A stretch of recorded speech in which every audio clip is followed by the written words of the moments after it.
itu kan hidungnya tipis, terus yang legok itu. Jadi dokter kasih harga, dokter apa administrasi ngasih harga? Administrasi ngasih harga 75, beda-beda.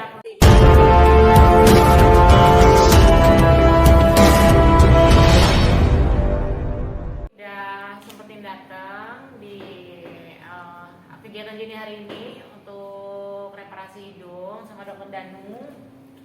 Ya, tadi habis reparasi hidung dan prosesnya itu reparasi hidungnya itu beda dari yang biasanya. Pakai kulit apa, Dok? Tadi pakai kulit daerah pantatnya.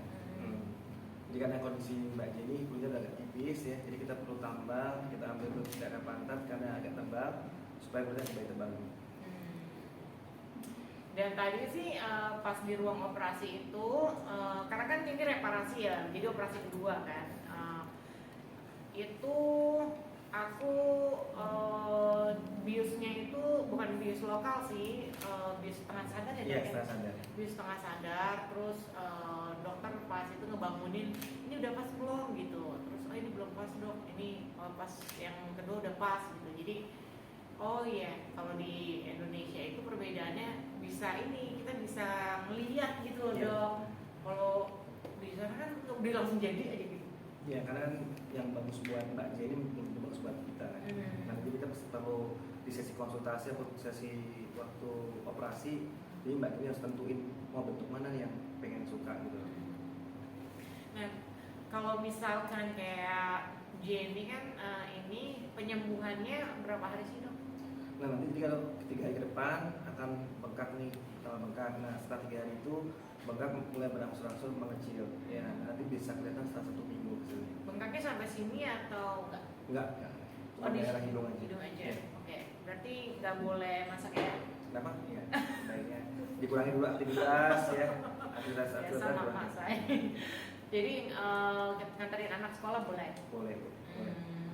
Apa sih perbedaannya operasi reparasi hidung gini sama kayak misalkan mungkin ada yang lain pasien-pasien yang dokter? Pernah nggak sih yang dari pantat juga kayak gini? Oh, ada ya. Biasanya kalau pakai kulit pantat itu ada pada kondisi yang pasien-pasien yang sudah pernah operasi dan sudah mengalami penipisan kulit. Nah, makanya kita perlu mengganti kulit yang tipis dengan kulit yang lebih tebal. Nah, tetapi kalau pasien yang belum pernah operasi, biasanya kita menggunakan material bisa pakai tulang rawan ataupun tulang dari iga kita sendiri. Nah, kalau Jenny kenapa nggak pakai tulang rawan, tulang iga gitu? Kan banyak kan gitu tuh. Oke, karena kondisinya kulitnya sudah tipis. Nah, karena kondisinya kulit sudah tipis, makanya kulitnya itu harus kita perlu pertebal lagi dengan kulit di daerah lain. Kayak gitu. Nah, kalau aku sendiri teman-teman kenapa reparasi hidung, karena hidungku itu karena udah 10 tahun ya. Jadi ada legok di bagian sini kan. Nah, jadi di kamera tuh udah kelihatan banget. Makanya aku cari klinik-klinik di Jakarta itu yang bagus gitu kan. Terus Mbak Maya yang ngasih tahu, karena dulu juga referensi yang di Singapura itu juga dari Mbak Maya juga gitu. Kalau nggak ada kesalahan teknis dari aku sih sebenarnya fine, bagus-bagus aja. Sebenarnya udah mau operasi itu dari 2 tahun lalu, Dok. Iya kan? Aku sempat filler juga sama Iya, Dok. betul. Nah, terus sampai akhirnya aku memutuskan, ya udah deh Mbak Maya, aku mau deh operasi sama dokter Danu gitu. Karena dokter Danu juga udah berpengalaman banget kan. Terus pas tadi operasi juga oke. Main gak Kevin? Nyaman. Nyaman banget tadi operasinya, nggak gimana-gimana. Cuma kalau aku kan ada panic attack ya guys, jadi ada panic attack. Ini aja sih, obat apa namanya? Ya, obat penenangnya lebih banyak ya. Obat penenang. Karena aku parno orangnya. Tapi ditanganin sama dokter Danu oke. Berarti saat operasi berapa kali ganti? Harus sesuai tadi. Oh, yang harus begini, Dok, harus begini. Cuman 2 kali. Cuma 2 kali. Cuma 2 kali doang. Sesuai akhirnya. Sesuai. Karena kan aku mau kayak hidung bule gitu kan. Sekarang kan lagi mesinnya kayak hidung bule. Kalau kemarin kan hidungnya jelo kan.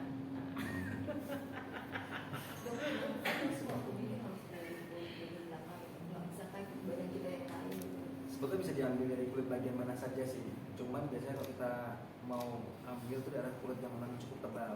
Nah, itu bisa kita ambil dari kulit dari bagian punggung ataupun lipatan payudara ataupun dari lipatan dari pantat. Nah, cuman karena misalnya untuk luka itu tidak terlihat, biasanya kita taruh di tempat yang ada lipatannya.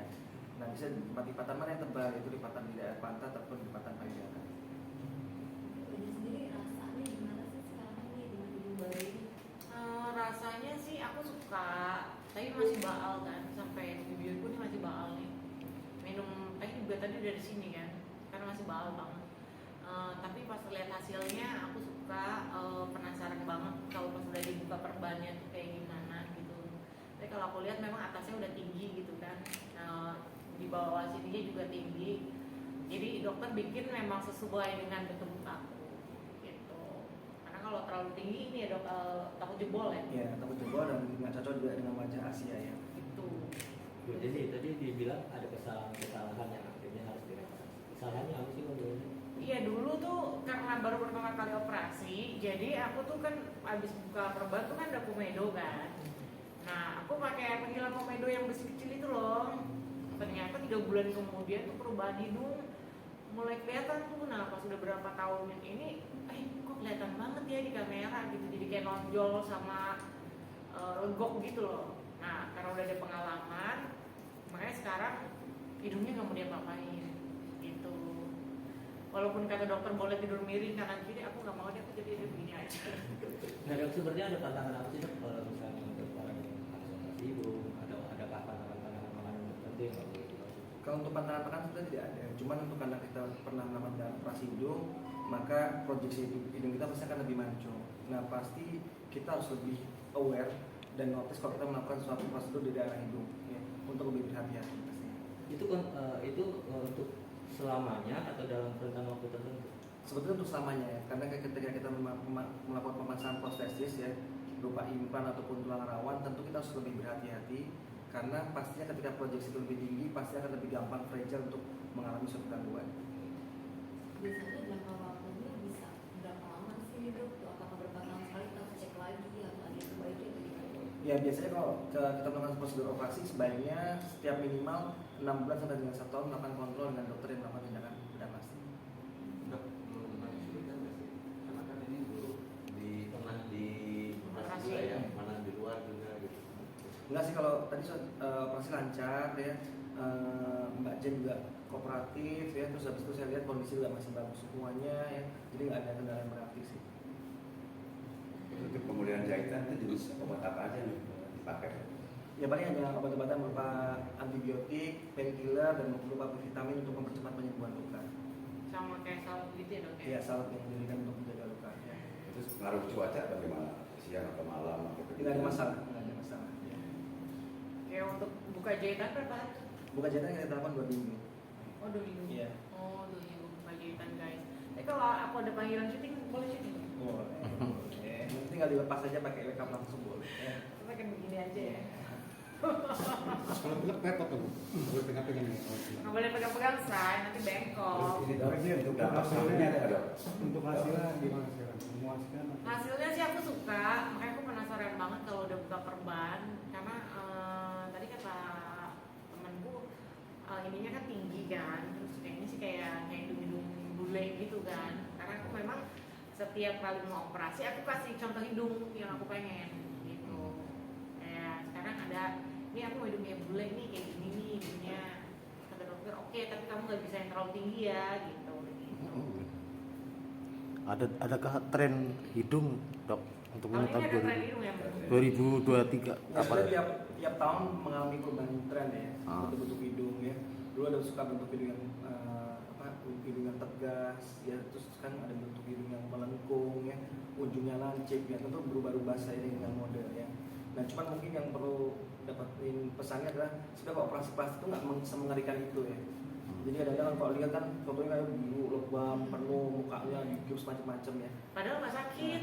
Nah, tapi kalau dilihat kan bisa dilihat ya, after operasi bisa aktivitas seperti biasa ya, hanya pakai plester aja biasa, nggak ada lebam-lebam dan sebagainya sebetulnya.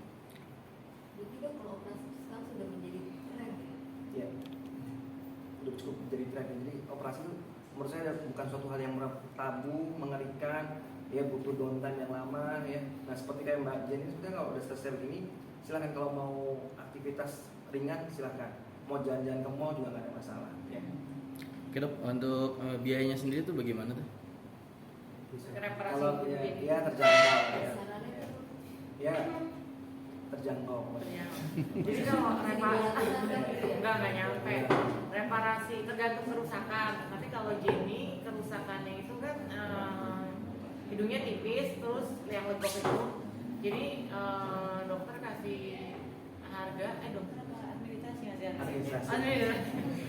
Administrasi ngasih harga 75. Beda-beda kerusakannya apa.